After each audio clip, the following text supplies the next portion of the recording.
मी थोडंसं पुढं जाईन आणि पर्यटनाच्या दृष्टीनं सगळं काम करत असताना एका बाजूला राधानगरी तालुक्याचा किंवा एकूण कोल्हापूर जिल्ह्याचा जो परिवर्तनाचा वारसा आहे तो शाहू महाराजांच्यापर्यंत येऊन पोहोचतो. आणि शाहू महाराजांचं जर आपण ऐतिहासिक जर त्यांचे संदर्भ बघितलेत तर महाराज एक कृतिशील समाजसुधारक होते. ॲक्च्युअली कामावर त्यांचा भर होता आणि महाराजांचं एकूण काम बघता त्याच्यामध्ये त्यांचं जलव्यवस्थापन, वॉटर मॅनेजमेंट हे फार महत्त्वाचं, ज्याचे आजही दाखले दिले जातात. राधानगरी हा परिसर वाड्या वस्त्यांचा आहे. वॉटर मॅनेजमेंटची जास्त गरज इथं आहे, आव्हानही आहेत, हेही मला मान्य करावं लागेल. त्याकडं अभिजित तायशेटे कसं बघतायत राज्यकर्ते म्हणून?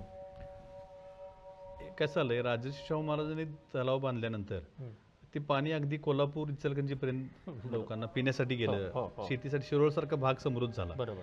परंतु राधान तालुक्याचा बराचसा भाग समृद्ध झाला, परंतु बराचसा भाग असा देखील राहिला आहे. आता जर तुम्ही बघितलं, अगदी आमच्या भोगावती काठाची सुद्धा गावं बघितली तर इथं कसं आहे, इथं भौगोलिक परिस्थिती कशी आहे की आता समजा शिरोळ हातकणंगल्यामध्ये सगळे असे फ्लॅट सगळी मैदानी प्रदेश आहे, त्यामुळे त्यांना पाणीचं हे करणं काय फारसं अवघड नाही. सर्क्युलेशन चांगलं होतं. आमच्या ह्या परिसरातलं बघितलं तर नदी खालून वाहते, नदी काठचा थोडा भाग मैदानी आहे आणि त्याच्यावरती सगळे डोंगर आहेत, डोंगराळ भाग आहे. मग तिथं लिफ्ट करावं लागते. बरोबर. आणि ते लिफ्ट योजना ज्या पद्धतीने व्हायला पाहिजेत, काही भोगावती कारखान्याच्या माध्यमातून सुरुवातीच्या काळात झाल्या, त्या ठराविक स्टेज पर्यंत झाल्या. त्याच्यावरती देखील चांगल्या शेती आहेत, त्याच्यावर त्याचा विचार झाला नाही किंवा त्यावर काही प्रयत्न झाले नाही किंवा ते खूप खर्चिक असल्यामुळं त्याच्यावर काही उपयोग झाला नाही.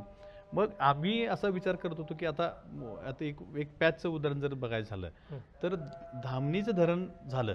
30 वर्षापूर्वी धामणी धरणाची संकल्पना आली.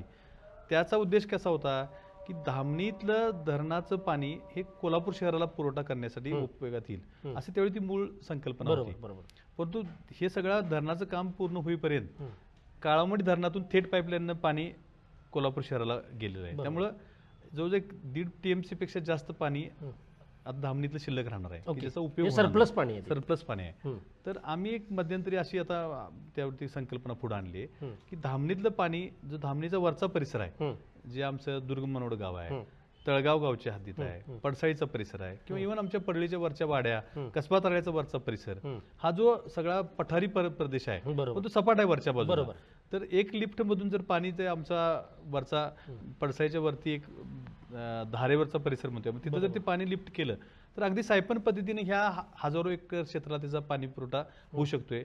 आता शासन मधल्या कालावधीमध्ये टेंबू सारख्या किंवा उजनी सारख्या बऱ्याचशा सिंचन योजना शासनाने राबवल्या, शेतकऱ्यांना जास्तीत जास्त पाणी तिथं मिळावं अशा पद्धतीनं. तशाच पद्धतीची संकल्पना ह्या परिसरात किंवा अगदी भोगावती काठापर्यंतच्या परिसरामध्ये शासनानं भविष्यामध्ये राबवावं लागेल. त्याच्यावर देखील आपल्याला शासनाकडे आग्रही राहायला लागेल.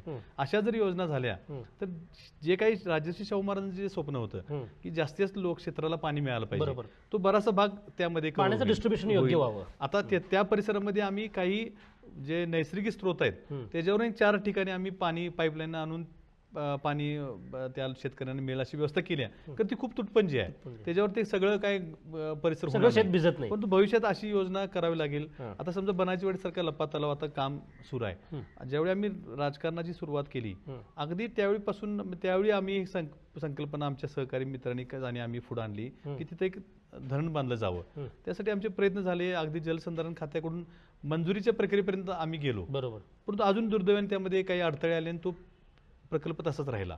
परंतु आता त्याला परत गती मिळाली, परत त्याचं आता काम सुरू झालंय.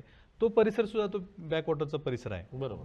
शेती सिंचनाला फायदा होईलच, पण तिथं सुद्धा चांगल्या पद्धतीने पर्यटनाला संधी आहेत. असं भविष्यामध्ये ह्या सगळ्या संधींचा उपयोग आमच्या मगाशी म्हटलं त्याप्रमाणे पडळी, पिरळ, शिरोली, कुडुत्री ही जी गावं बारमाही नदीच्या काठाला आहेत, तिथं सुद्धा काही ॲग्रो टुरिझमच्या माध्यमातून काय प्रयत्न करता येतील, काय शेतीच्या बाबतीतल्या काही सुधारणा करता येतील काय, अशा भविष्यामध्ये ह्या योजना सगळ्या आम्हाला राबवाव्या लागतील असं मला वाटतंय. शेतीचा एक मुद्दा मला असं विचारायचं की हा सगळा पूर्ण परिसर हा जंगलमय आहे, जैव विविधतेनं समृद्ध असा आहे.